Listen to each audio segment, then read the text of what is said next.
Welcome to the Hustle or Bust podcast powered by Paver Art. Our mission is simple: to dive deep into the world of entrepreneurship, small business, and all the success, struggle, and challenges that need to be confronted in the pursuit of growth. We celebrate the entrepreneurial spirit, but perhaps most important, we want you to learn at least one idea that you can put into action immediately to make your investment in time worthwhile. We are honored to introduce Jeff and Alice Fisher and dive into their journey, which is a remarkable tale of grit and never giving up. In 2011, Jeff suffered a severe stroke, which left him partially paralyzed and completely unable to speak. Over the past decade, Jeff and Alice have tackled all the challenges, obstacles, and triumphs that come with rebuilding critical functions that many of us take for granted. Truly an inspiring partnership. We hope you enjoy.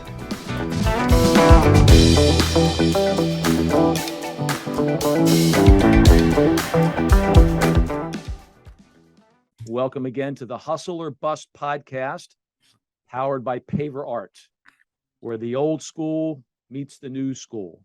And boy, are we going to have old school meeting new school today. My name is Mike Bull. His name is Mark Oliveto, and we have with us today Alice and Jeff Fisher. Mark, why don't you start us off, because you have the history with Jeff and Alice, and we can take it from there. Oh, yeah. Well, Jeff, Alice, thanks for joining us. Jeff, I think we first met each other in maybe 2008 or 2009, right? Yeah. When we came into each other in the world of meat snacks. So Jeff has been one of my career and life mentors, I would say. He's appropriately titled the Old Sage. I mean, just a wealth of information. And I believe I met Jeff in his first career. And this is what I kind of think of as a second act. And his second act is a hell of a lot more inspiring than his first.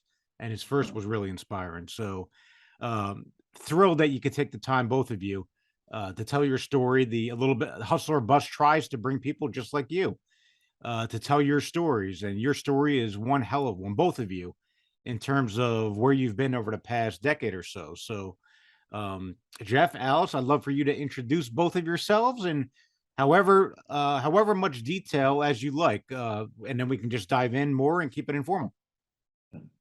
Oh, I'm Alice Fisher. I'm Jeff's wife. And what is it that you want to say? What do I want to say? Hi, I'm Jeff Fisher, and boy,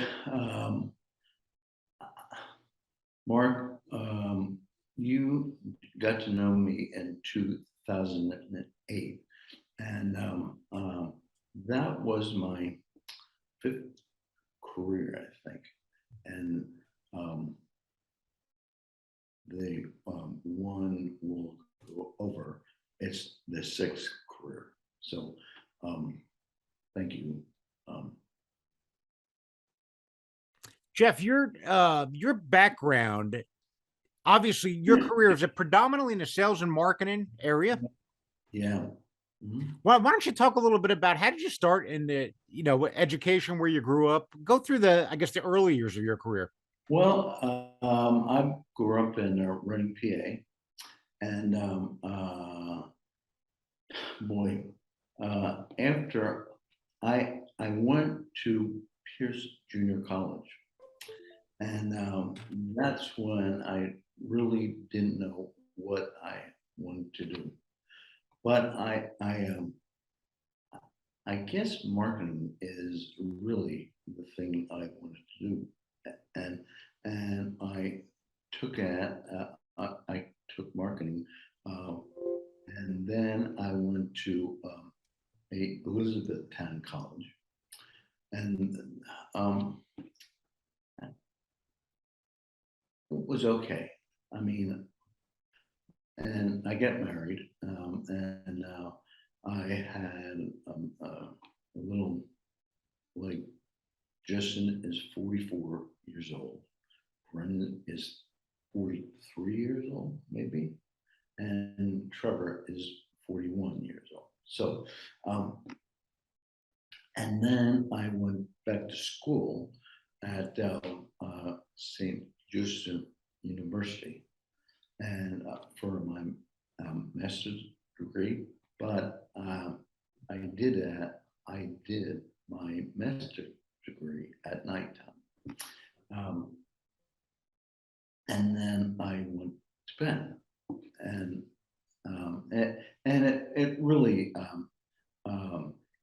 gave me a good knowledge of where people sat in their lives. Sure. You're now maybe we fast forward. Is it Bachman Pretzels that you worked at? Yes, yeah, I did. Like for 5 years, I think. And really, I thought that Buckman Pretzels was like the thing, and I wanted to retire from Buckman Pretzels, but like 4 years ago, 4 years,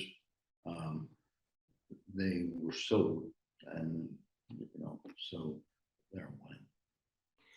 And then, so your role at Bachman, sales manager, that type of role, or? Yeah, it is. I mean, I started as a trainer, and not a trainer. I'm sorry, a trainee, and because they didn't know what to do with me, and my Bill Nauer was the president of Helm Product, and Bill Nauer and Linda Nauer, we got to be friends. So, but they didn't know what to do with me. So they took me. I guess I was the sales manager for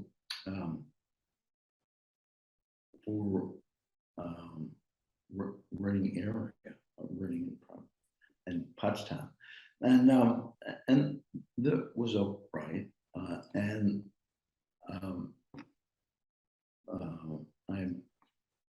I became district sales manager and regional sales manager.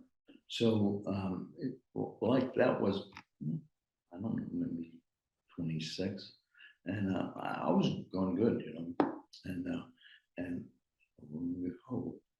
they got sold. So So I didn't know that. So Bachman Pretzels got sold to a big company, one of the big consumer product companies, or? they were sold to General Cigar, I think. Oh, okay. I think so.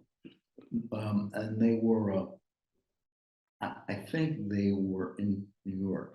Okay. But you know what? I don't know who bought them after that. Got it. And then I went to food brokerage, and then I started my career with Goodmark Foods in this Slim Jim, and that's where I got started at. And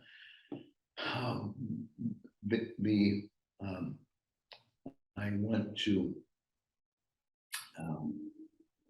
I started school at night, and I was regional sales manager with Goodmark, and then I was I had help. Then I went to national sales manager. I'm sorry, national accounts manager. I mean, and it was unbelievable. I mean, and then it got sold. So There's a theme there, right? With companies that you work for are selling. I'm writing as we're talking, I'm writing down Jeff Fisher, Kiss of Death. Just putting that on there. Of course, and of course I'm kidding. I'm kidding. No, I think so too. And then I went to Acme Foods, where I met Brian Plumbing, like 2 years into it, and that's then I worked for Brian for 25, 26 years, I think. Wow. So yeah. Now, Acme Foods, was that Brian's company at that point, or? No, Barry Specker owned it. Okay, got it. Yeah, and Brian came in as the president, and you know what? I was the only one who have who remained. I mean, The only one he didn't fire. Yeah. Ooh, So he made that cut. I love it. I love it. Well, I've got to bring something up here. This is why I was probably fascinated by this whole story about you two. And then there's another. I have a question for Alice, but you went to school in E-Town, okay? Mhm.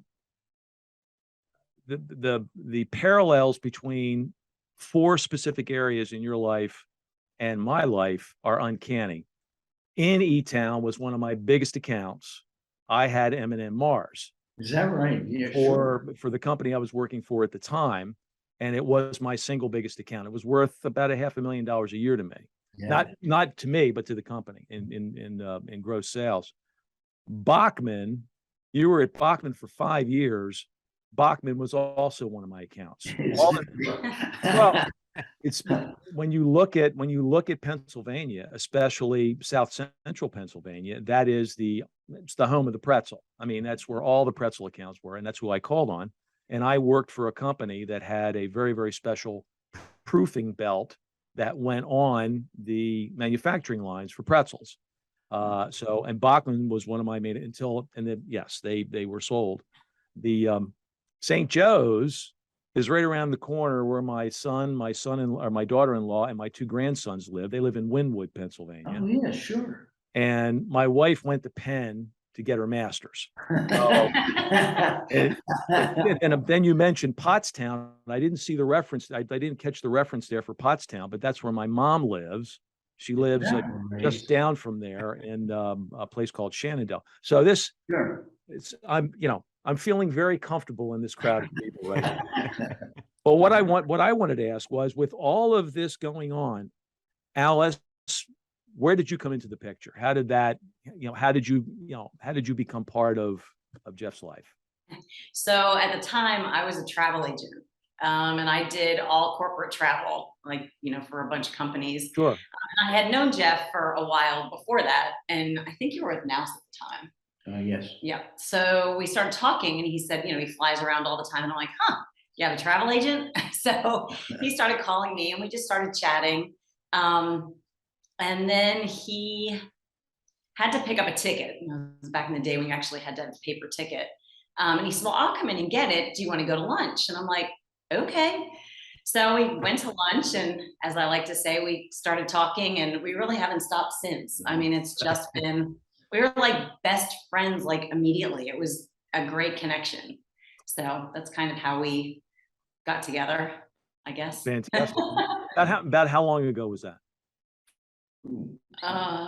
That was, I started doing your travel probably in 1996. Yeah. 95 or 96. Gotcha. And then we kind of got together in 2000. So Yeah. 99, 2000. Gotcha. Okay. Yeah. Well, thank you for that, Mark. I had to interject that. That's great. I know you're on a roll, and you can go back to the roll. Now, when Alice, you met Jeff, he was working at Nouse Snack Foods? He was, yeah. Yeah. Now, and then Nouse was the company also got sold, right? Yes, to American Foods Group. Yeah, and then to Monogram. And then that's where we could. So you've worked for 3 or 4 companies that got sold, which created some level of transition in the life, right? Oh yeah,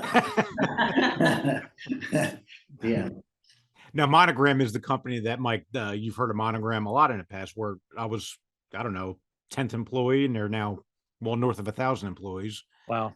That was the company where I spent 8 years, great 8 years with. Still keep in touch with a lot of the people, but yeah, I think that's one of the themes of when you're in corporate America.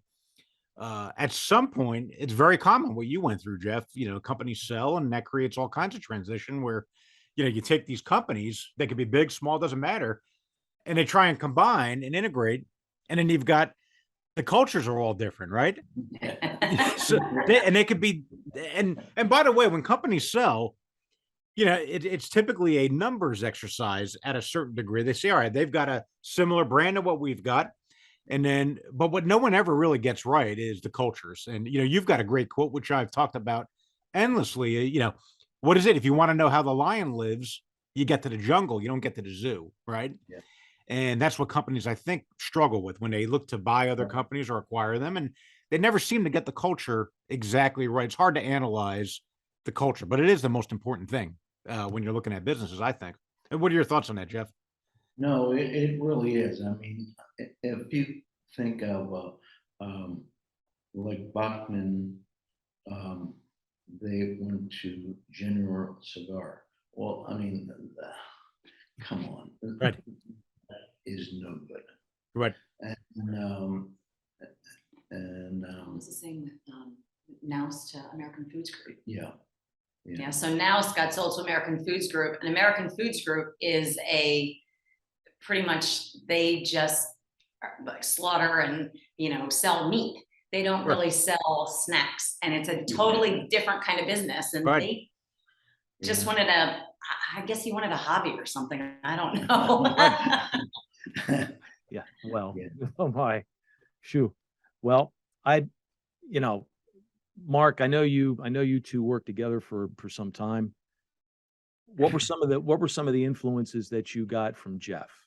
What are Oh, some of the things that you learned from Jeff? This is the stuff that, by the way, this is the stuff that this podcast is all about. We're trying to we're trying to get into the heads of those people that have that are self-starters, that are entrepreneurs, that have made a difference, in their businesses, and quite obviously, you've done that. And I'm really am interested in what where the influences were for you, Mark, from Jeff. for Jeff, yeah. When Jeff was the key leader of the business that Monogram acquired, so it came with it a host of brands, and Jeff was the head of sales and marketing. So when you acquire businesses, um, at the time Monogram acquired the key business that Jeff was leading. Everyone's got a different approach, but my approach was always to learn. And then, Jeff, certain people you're like oil and water with. That was not Jeff and I. I think, and Jeff, curious on your memory of it, but we hit it off pretty quick. I mean, just a very easy relationship. And Jeff ran a lot of sales meetings. I came in and just learned from Jeff. He was a great motivator, natural, just a gifted natural motivator, natural speaker. One thing Mike and I were talking about, Jeff, I'm curious. I can't place it, but I always remember it. Your love of college basketball, was it Pete Carrill they used to talk about? Yeah, Talk a little bit about that. I was trying to place because I think that came into a lot of your sales meetings that you were talking about, whether it was coaching or leadership. yeah, and he just died. Maybe, August the 15th. yeah. Yeah. Is that right? Yeah. I only know this because I was also a Pete Carrill fan. No. My daughter-in-law went to Princeton. Yeah, it's just, but anyway, I didn't mean to interrupt you. Go right ahead, please. Well, I don't know. Pete was a great guy, but he was disciplined, very much Oh, for sure. Yep. And I like that, but I didn't like enough to carry on through with that. I think enthusiasm was the guy like Mike Krzyzewski. I know exactly. Yeah. Yeah. He, he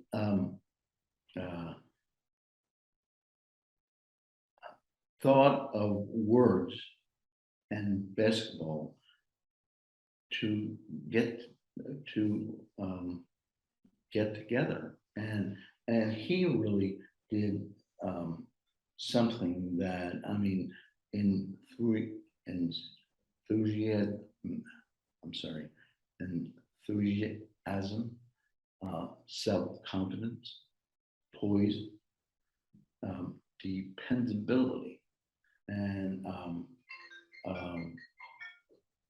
And that's your phone, not mine. And I'm at work. Here, give me that. Alice was quick to throw that over to you.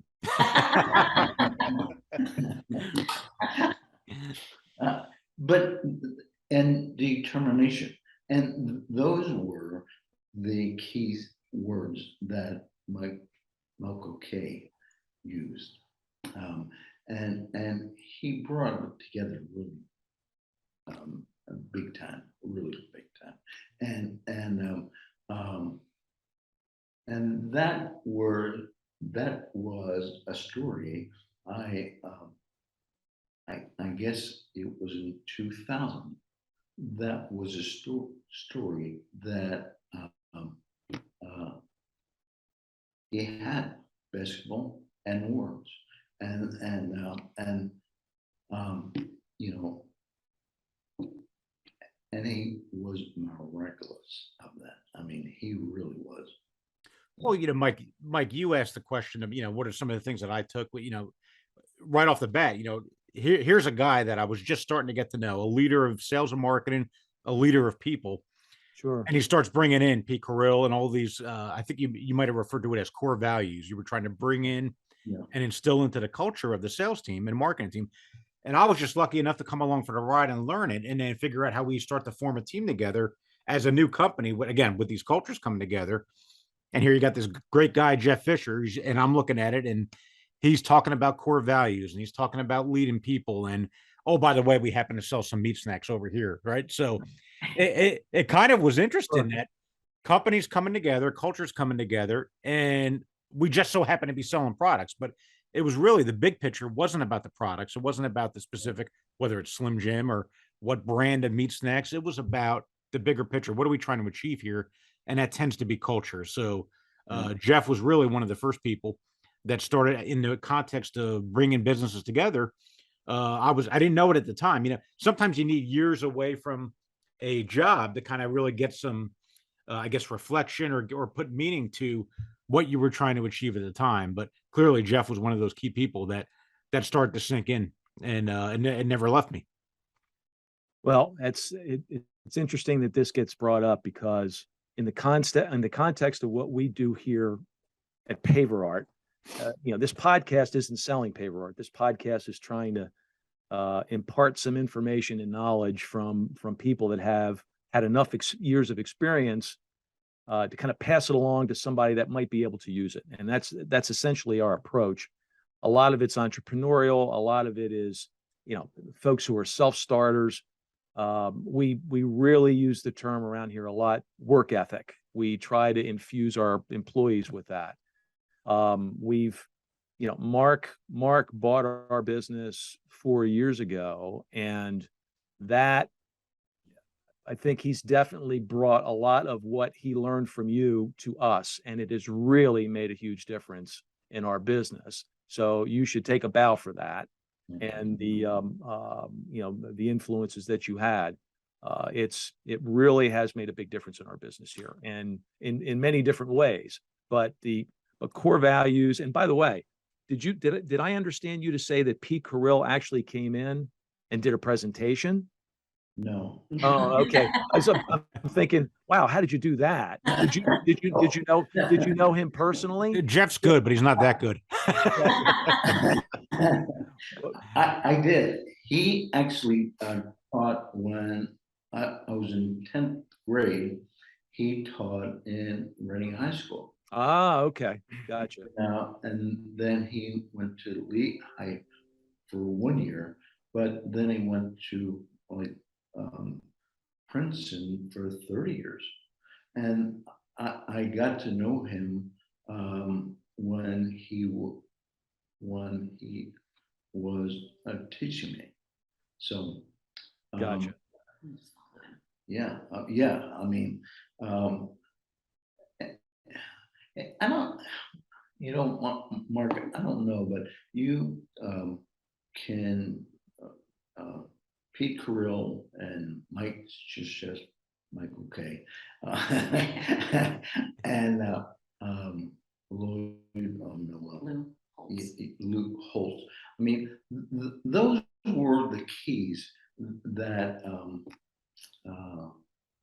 that I got. I mean, I mean, I taught at Lebanon and Valley College, and I taught at Elon University, and I really, and they brought me. I don't know.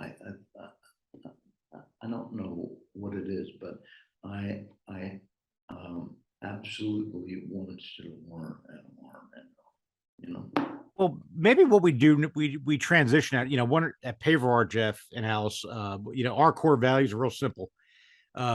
3 words: grit, grind, hustle. And if you want to add the 4th word in, repeat. And then grit is that word, it's about never giving up, which, you personify that in everything that you've been through. So if we can kind of set, the background that you gave us, thank you, on your career and kind of some of your experiences. And the last one that you brought up, in terms of all of your adjunct teaching at universities, here's a Mike, and we were talking a little bit about this when we were talking about Jeff trying to prepare.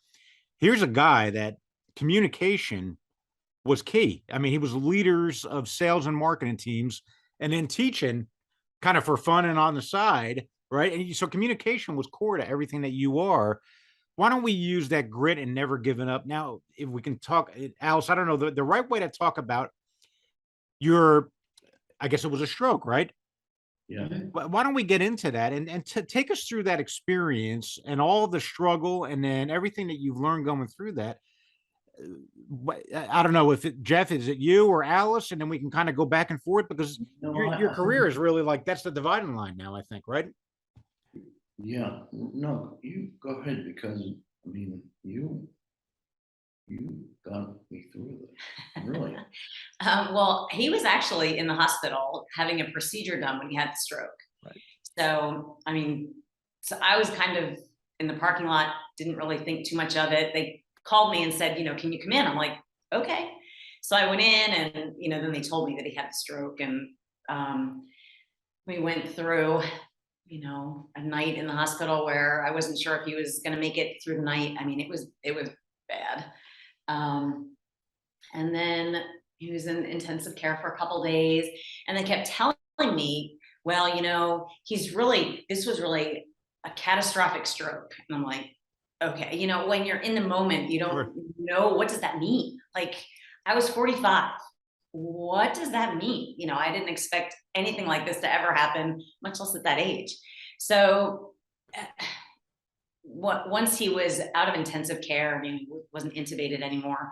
I mean, he really could only move like his fingers on his right hand, like a little bit, and that was it. And he could move his right leg a little bit, and really couldn't talk. And they just kept saying, oh, we're so sorry. He's really not going to get much back. You're really going to have to prepare yourself that this could be it. And what? I don't think so. Have any of you met Jeff Fisher? So we were lucky enough that Jeff's son Brandon was with us at the time. He stayed with us, and we went out and researched some different rehabilitation facilities in the area, because the hospital was just not cutting it. I mean, I was so frustrated, like on the third day when they started doing rehab, and I'm like, this is not good. So we researched it, and he actually was able to get him into the Stick Center, which is in Winston-Salem. It's like the second, at the time, it was like the second best stroke rehabilitation center in the country. So we were really lucky. He was in the brain trauma section, which there are like 12 patients. Wow. So he got really, really great care. And,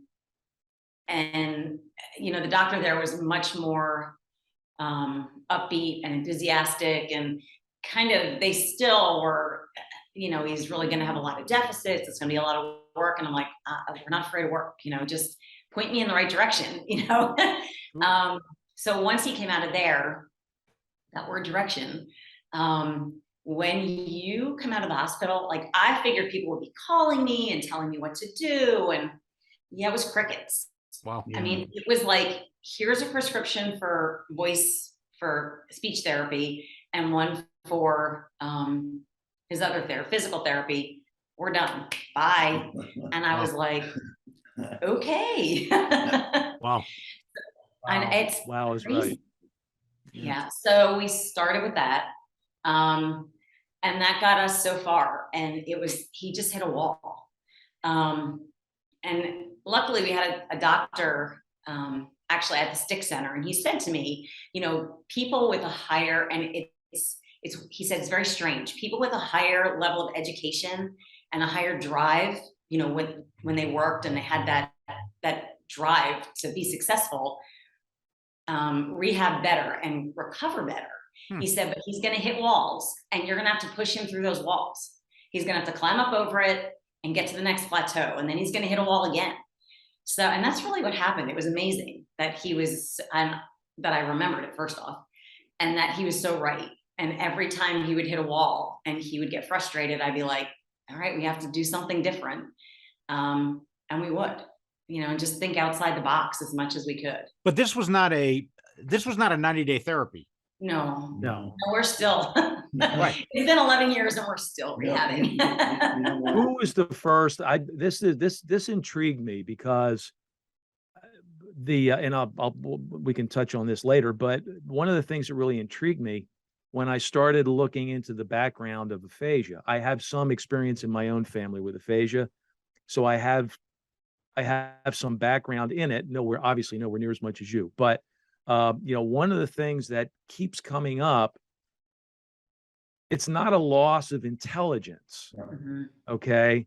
It's, you know, the brain is not gone, but you know, but communication, you know, is the problem. Okay.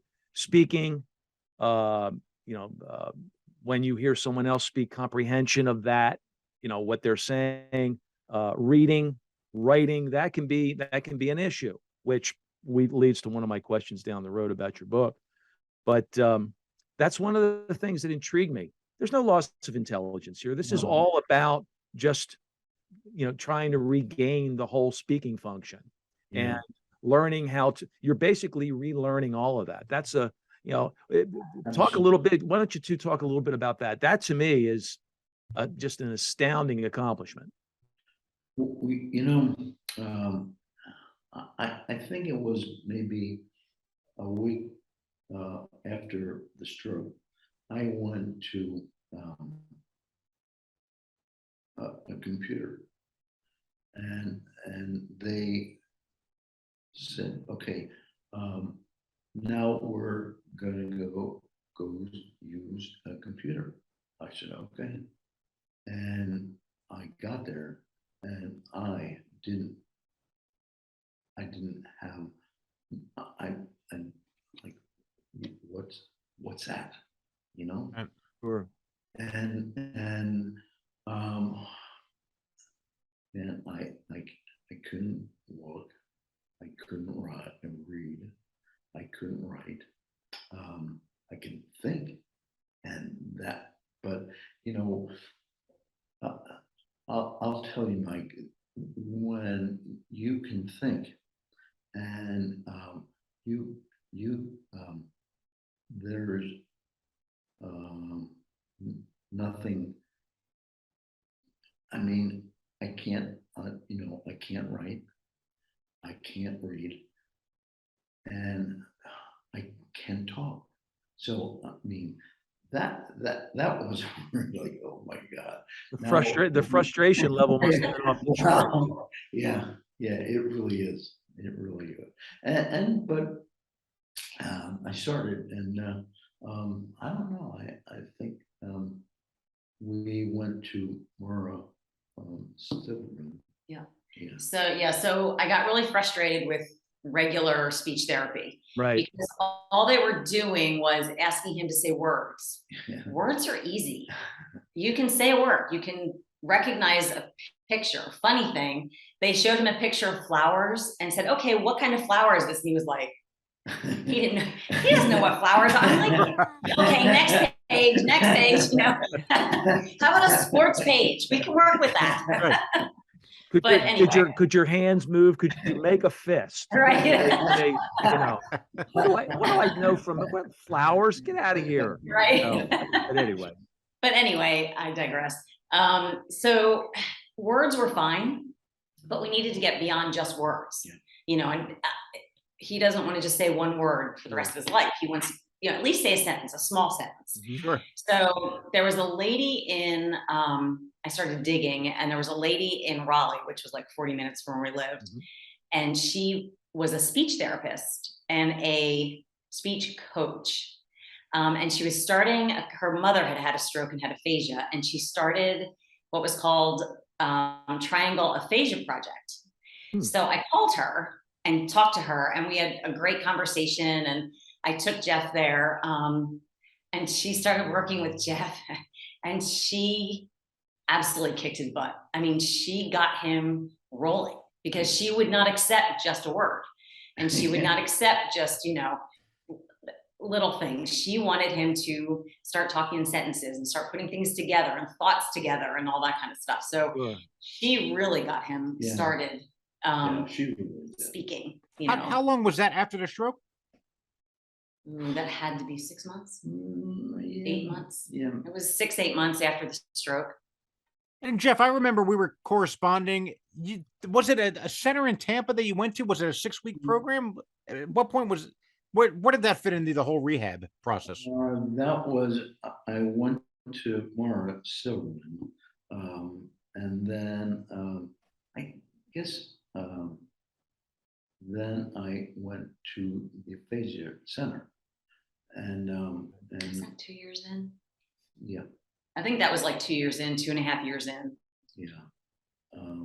And like 6 weeks. Man.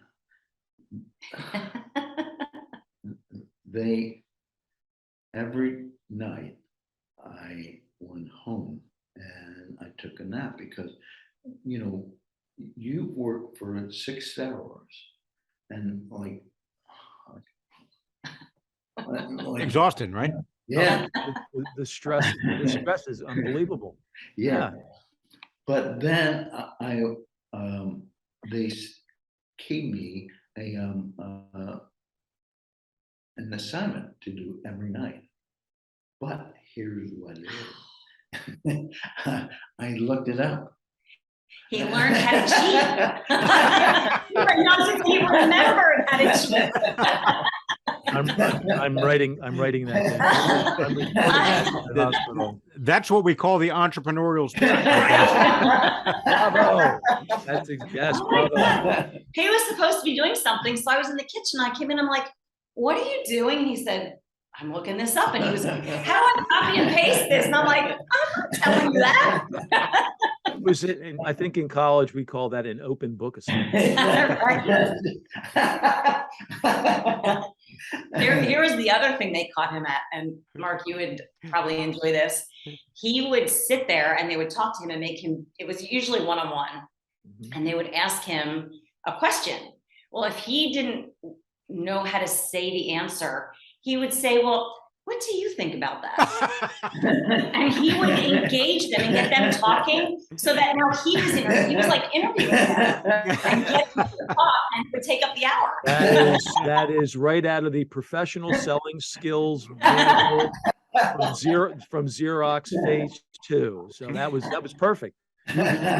He was probing for needs. Exactly what he was doing. So was this, Jeff? What's your frame of mind as you're going through this, the struggle, and you're figuring out how to take shortcuts, all the things that we do in life? What's going on in your mind in terms of you got to relearn how to communicate, right? Yeah, and really, I mean, at that point, man, I would like say a couple words and that's it, you know. Mhm.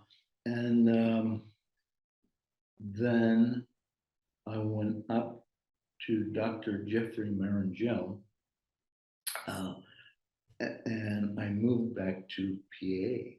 When, Why I'm missing, wasn't it? yeah. Yep. Mhm. And Dr.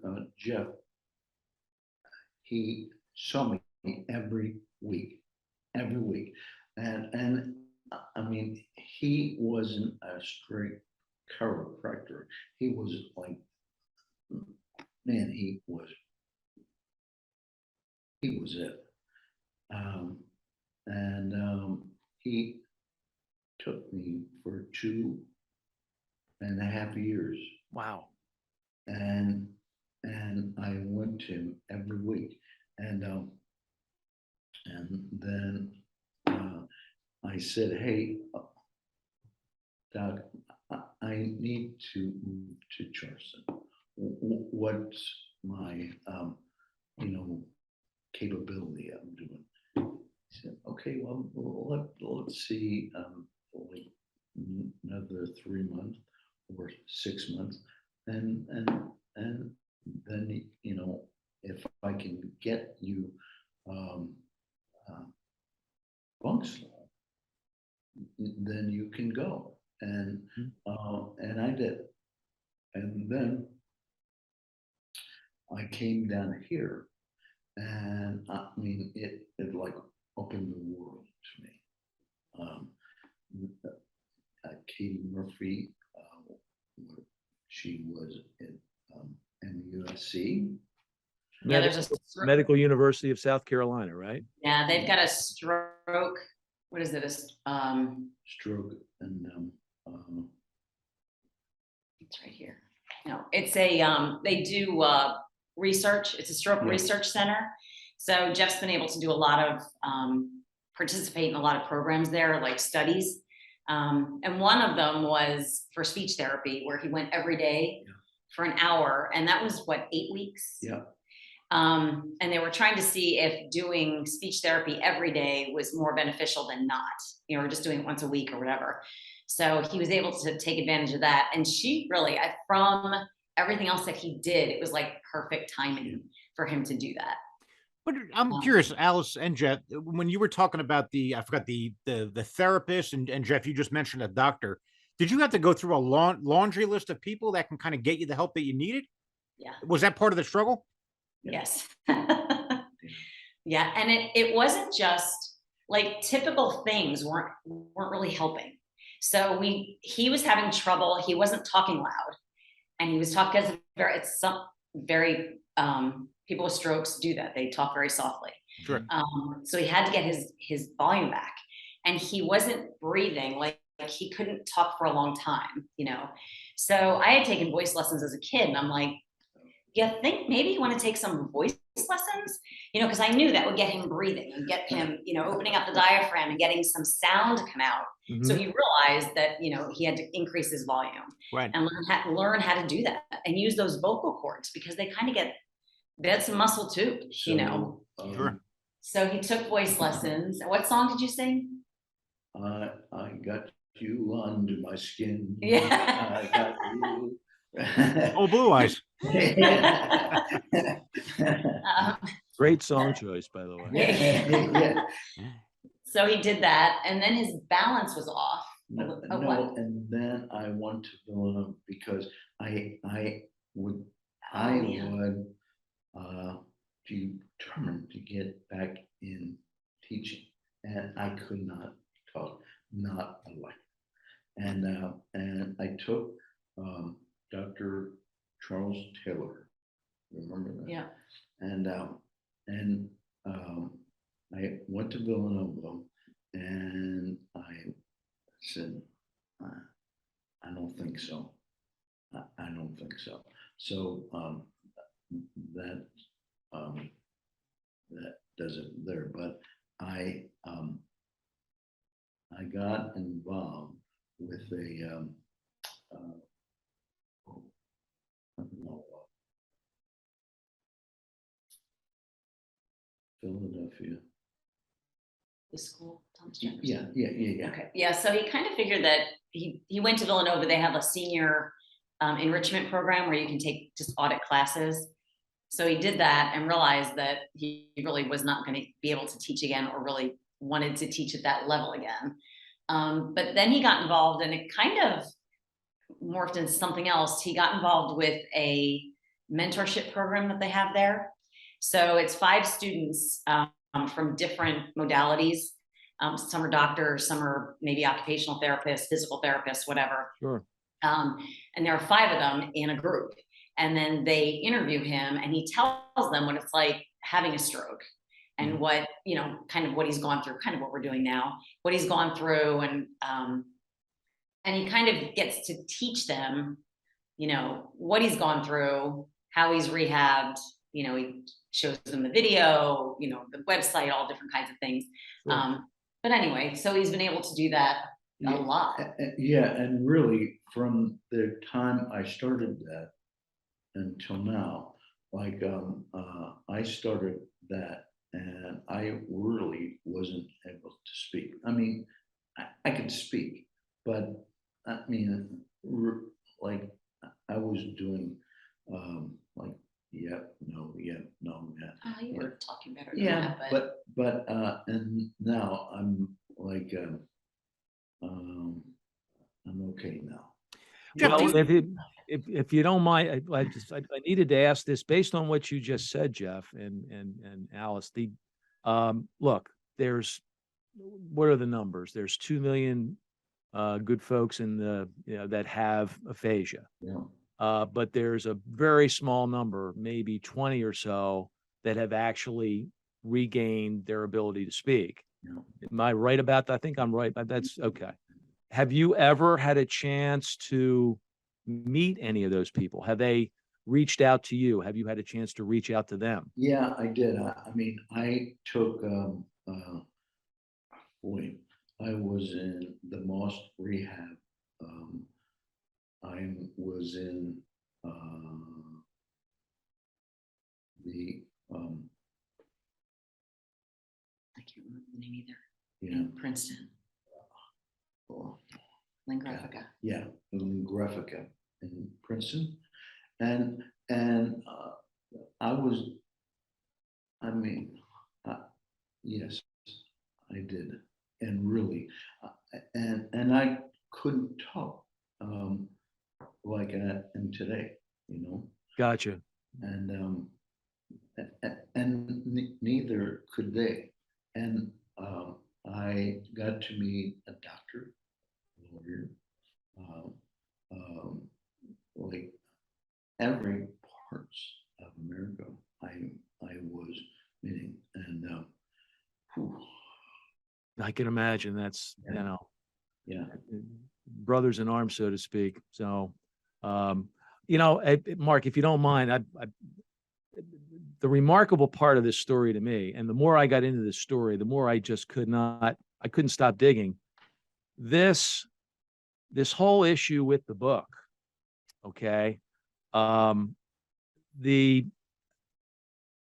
I have some personal experiences with what you went through. I've not gone through them, but I have my sister did, and I saw what my family had to do to get her back to where she could communicate.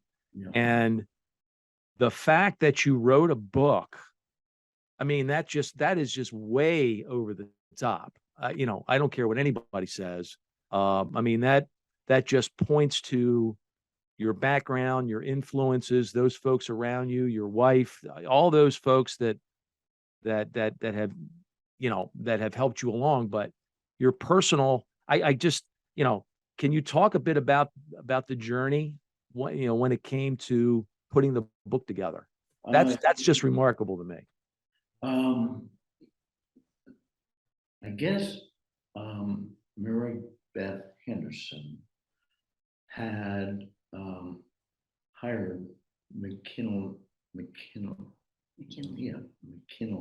Pollard.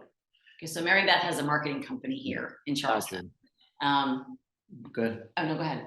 And she hired McKinley to She was an intern. yeah, she was an intern. Wow. And she worked and she got degree. She had gotten her degree like this year, but I started 2 years ago. Mm-hmm. And McKinley Pollard and I got together, and I mean, she wrote this book, and I'm not kidding. I don't know how she did it, but she did it. Yeah, they would get together. So we thought this was going to be like a 2-month project. Easy, no big deal. So then COVID kind of hit. Sure. But they still got together, and they got together every week for like a year and a half. And she would just ask him questions, and she would get answers out of him. And then she just kept notes, and I mean, she just did a great job. And then she put everything together, from start to the finish. Well, the patience and the intestinal fortitude it took to put that together had to be just remarkable. I think we all at some point in our lives, Mark and I've even talked about it, we should write a book. And I sit back and I think about that for 10 minutes and I go, no. Next topic. No, I'm not, yeah, I just don't think but I've got to tell you, I got to cut the lawn. Yeah. Well, yeah, that's okay. But I've got to tell you, it's an inspiration that book is out there, and that book came together, regardless of whether or not, look, it's all input from you. It's all input from Alice. It's all this input that's just a staggering amount of information. It's really a terrific book. But, it's, Mark mentioned it before, we call it the entrepreneurial spirit. You two definitely have that. There's no question about that. And to me, that book was the nadir of that. That was really, really something special. And congratulations on and being able to pull that off. That's really fantastic. Well, the great video is talk a little bit about is it Rhapsody? Is it CrossFit? How did that all come into the mix? So Mesa, and I don't know, her last name is Hanoi. Yeah, Hanoi. Yeah. Yeah. She is a physical therapist. So Alice and I live near, in an apartment.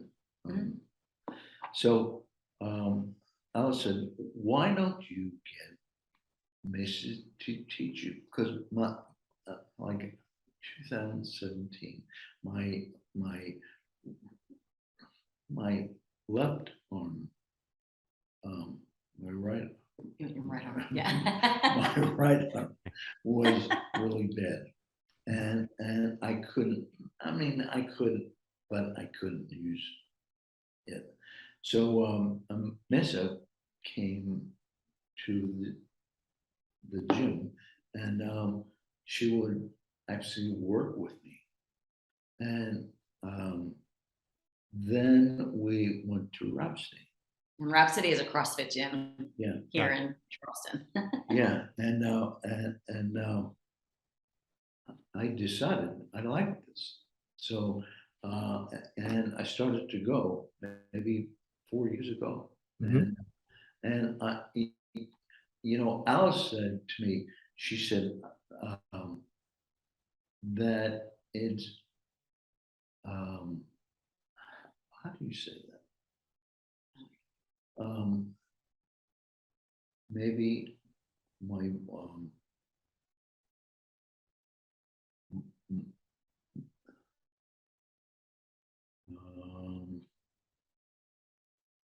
You mean everything being all over the place? No. no. Everybody has said to me, okay, well, what's wrong with you? And I would say a little bit, but then again, it had to happen. I mean, I just think that voice. Where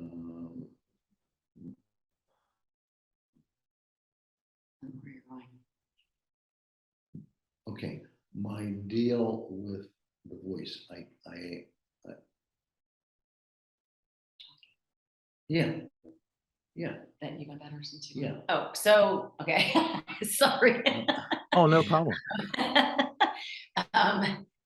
I think that since he's gone to Rhapsody, and I don't know if this is where you're going with this, but Yeah. everything has gotten better. Like it is a great community. The people that are there, from the coaches to all the people that go there, are amazing. Like everybody's so friendly and helpful, and I just think that since he's gone to CrossFit and does the workouts, and he's around all those people, like everything is improved. I think it all works together.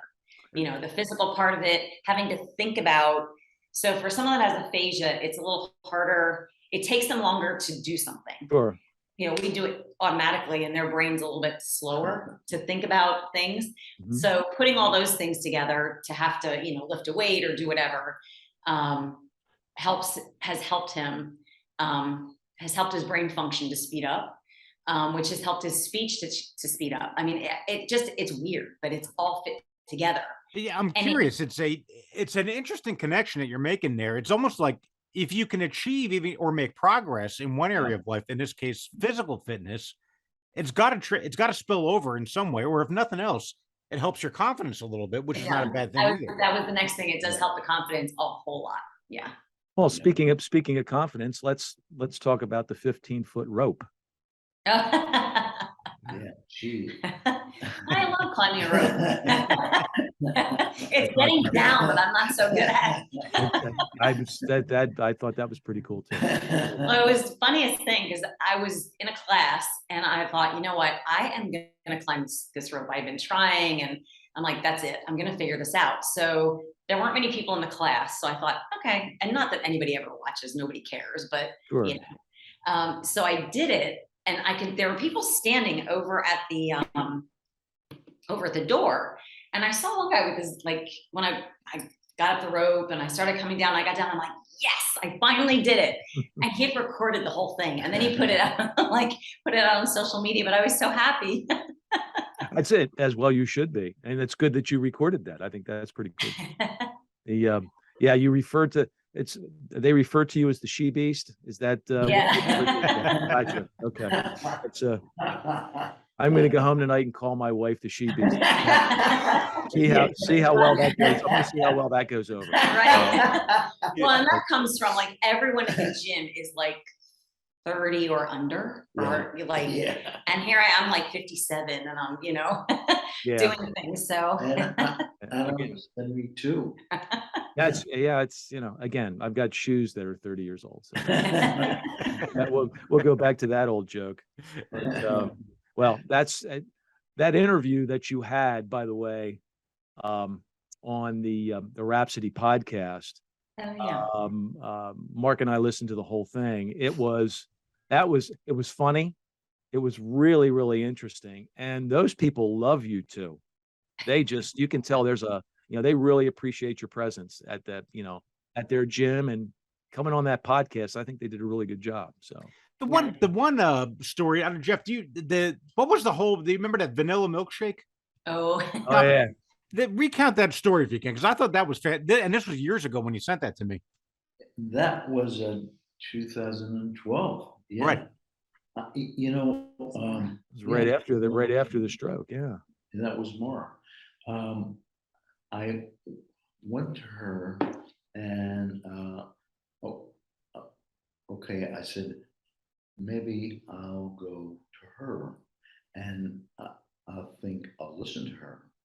And if I do what she tells me to do, I want to get vanilla, yeah, a vanilla milkshake all by myself. So I drove home,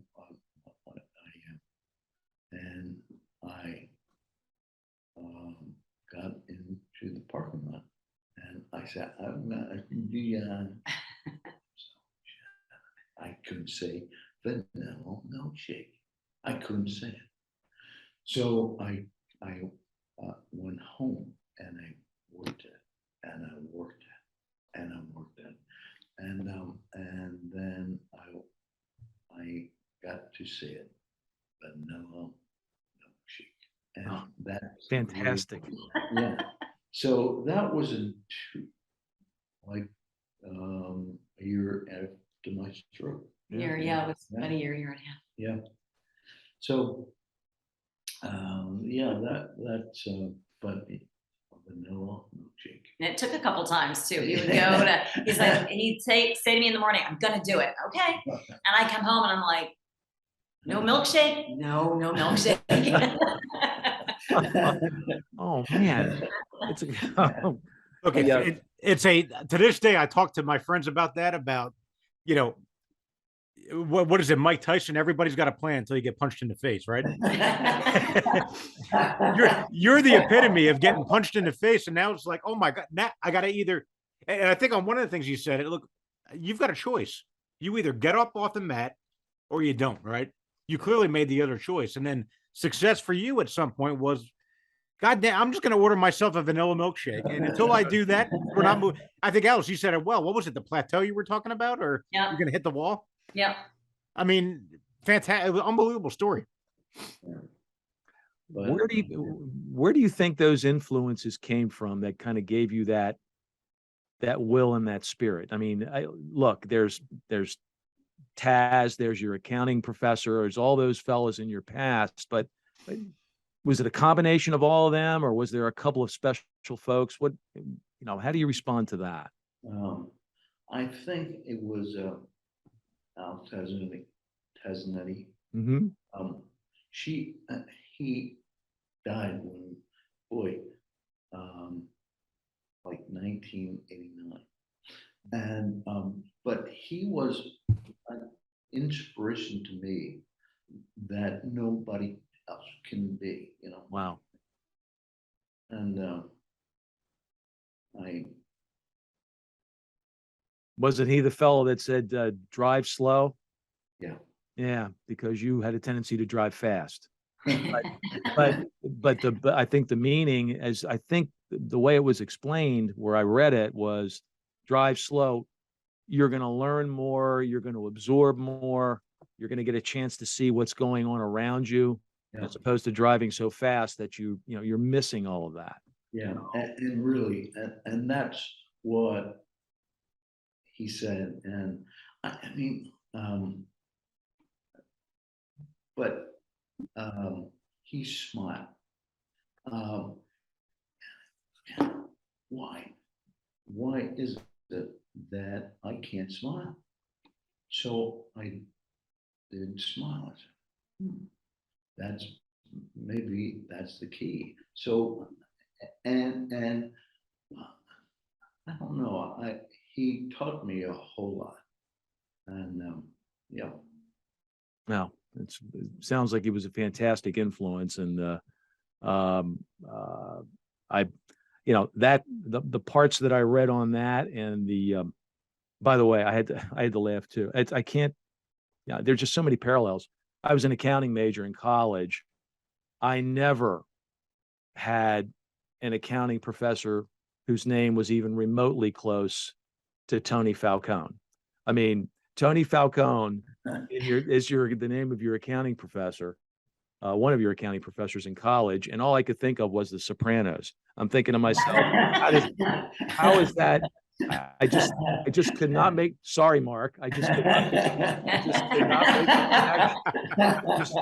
I was having real trouble with that. But anyway, I,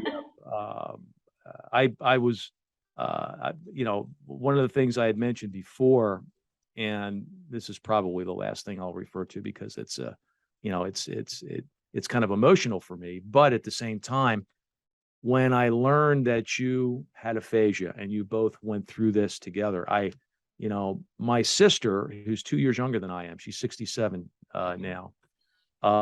When she was born, there was some brain damage when she was born during her birth, whatever the specifics were. She wasn't diagnosed with, she was diagnosed with expressive aphasia in 1961 when she was 6 years old. And what you've experienced now, and Alice, what you referred to earlier about, okay, here's your prescription, we're done, good luck.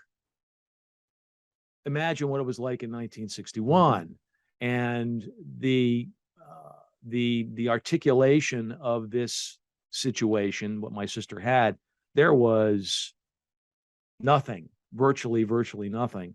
Yeah. Now the fact that you're from the PA area, in Paoli, there's a very, very special school called the Vanguard School.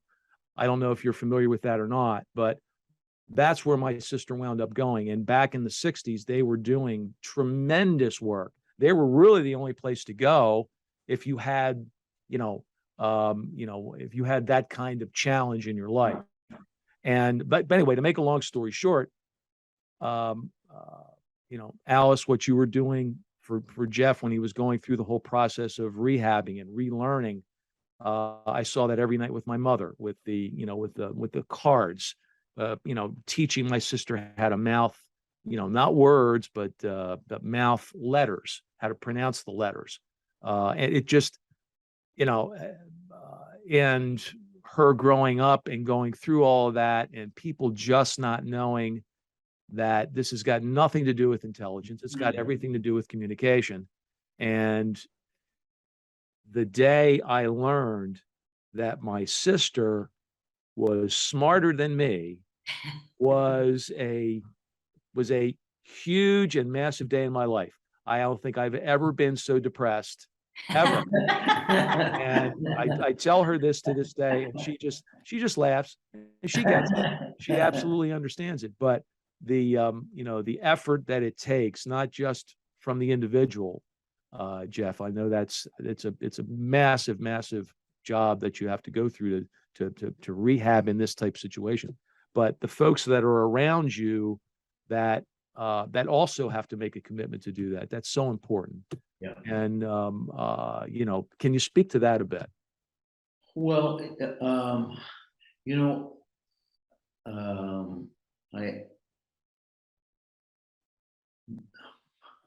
I guess it was you and me. Yeah, it was the two of us, because we lived in North Carolina. Yeah. Like the closest relation we had was my brother, who was 3 hours away, and he had his family, Wow. with little kids, and the rest of our family was all back in Pennsylvania. Sure. So it was really just the two of us. Yeah. And Jeff likes, one of Jeff's things that he always said to me is that I'm a rockhead. He always calls me a rockhead. And I am. Like, when I get an idea and I don't stop, like a little dog with a bone. But that's how I had to be. And I couldn't be it was almost like people would see us and they would think that I was mean. Because we were in the airport one time, funny story, true story. We went back to Pennsylvania. So, you have to take off your shoes, your belt, all this stuff. So this was back with Mara. She said, I never talked for him. Like, I made him talk, and not a full sentence, but if he wanted something, he had to ask for it, and he had to talk about it or whatever. Sure. Because me saying it didn't help him, me help. And now, I'd walk in front of him on the steps and that kind of stuff, but I wouldn't hold his arm. I wouldn't hold his hand. I'd make him do things on his own. So we were at the airport and we went through security, and I was letting him dress himself. Well, if you would have seen the mean looks I got, he was trying to put his belt on and he was struggling. And I was just standing there waiting. If looks could have killed him, we were in Philadelphia, I would have been dead. Because those people are mean to begin with. But that's such a friendly city. No. But that's what I had to do. And that's how we've always been. I mean, we've always, just kind of, and I'll razz him about like not using his right arm and just different things just to get him to think about it and to do it. And, people will hear it and look at me like, what is wrong with you? And I'm whatever. It works. They don't get it. And they don't understand. They don't understand. Yeah, but it's again, to both of yours credit that, you just keep going forward. Just keep going forward. Just keep saying yes. And it's amazing. It's just fantastic, I think. So we did a podcast on the importance of spouses in a small context. I mean, it's Mike calls it Bull Inc., him and his wife Bev, and I'm the same way with my wife Kim. I mean, it's you two have taken that to a whole different level because you had to team up and have that tough love in the airport. I was listening when it worked. It'd be interesting though. I bet you all three of them, my wife Bev, your wife Kim, and Alice would probably be great friends. They would probably they've got a lot in common in the fact that they've had to put up with the three of us. Yeah, and it really is to this day. It is just Jeff and I. I mean, we do everything together. We do, we rely on each other. Yeah, and that's, like I don't rely on anybody else except him. Because we're it, Right. Gotcha. I absolutely understood. How many dogs? One. Just Mia, yeah. Yeah. Okay, got it. We always has two. Yeah, two. We usually had two, yeah. Our last dog was Hannah. She was in she was, I don't know if you ever saw her picture. She was in a wheelchair. So she had been in a car accident when she was 5. Got it. And lived to be 13 and a half. Wow. The rear legs in a wheelchair? Yeah, she had to use a wheelchair. She couldn't use back legs at all. That's wild. But she just died in February. No, okay. Yeah. But now we have Mia, she's 2. So yeah, they're fun. They bring we just got COVID dogs, 2 puppies. And they're 2 years old, but they really do add a totally different dimension to a family. Yeah. They do. And they're so well behaved too. They're just a quick my funny dog story, because no matter, we just haven't trained them the way they should be trained. I'm standing outside on my driveway, and the next door neighbor comes over with their dog, and I'm holding Bruno, his little pug, right? Can't be more than 15 pounds, 20 pounds. She turns white, and I'm like, did I say something wrong? And she goes, Bruno is his name. Bruno just lifted his leg up and peed on your foot. So, clearly we've got behavioral issues with my dog.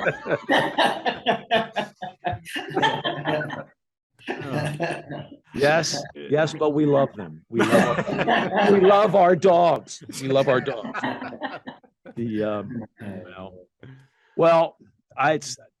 Mark, I got to tell you, I have enjoyed every minute of this, and I think I've exhausted just about everything that I wanted to ask. How about yourself? Yeah, look, I can't thank Alice and Jeff enough for coming on the podcast and sharing your story. I think you guys are the epitome of what we're trying to do, which is add a little bit of motivation to people, an idea, and I can't wait to read your book when we get it. Now, I'll say this to put a period on it for me. One of the lessons that I was taught by my dad, and my dad must have said this 50 times to me if he said it once, always surround yourself with people who are smarter than you. Yeah. And I haven't had a problem with that. Yeah. So, but surround yourself with people that are smarter than you. And I can say without a doubt, I'm very happy to add Jeff and Alice, to that roster. You folks have inspired me. I have to tell you, you've inspired me. So thank you very much. And thank you for being part of the podcast. Yeah. Thank you for having us. It was fun. Yeah, me too. I loved it. I really did. We almost forgot. We have to do, this is shout out number 98. Dominic Oliveto is the producer of this podcast. It's 98. We're keeping count for some reason. I have no idea why. Well, listen, we'll let you go. Thank you both for all the time that you gave us. Mark, Yeah. thank you. And Mike, thank you. Yes, thank you so Oh, much. Absolutely. It's certainly our pleasure. Thank you. It's been a pleasure. And look, Jeff, we'll talk soon. Alice, it was a wonderful experience meeting you as well. Yeah, good. Nice meeting you. Okay. Take care. We'll talk soon. Bye. Bye now.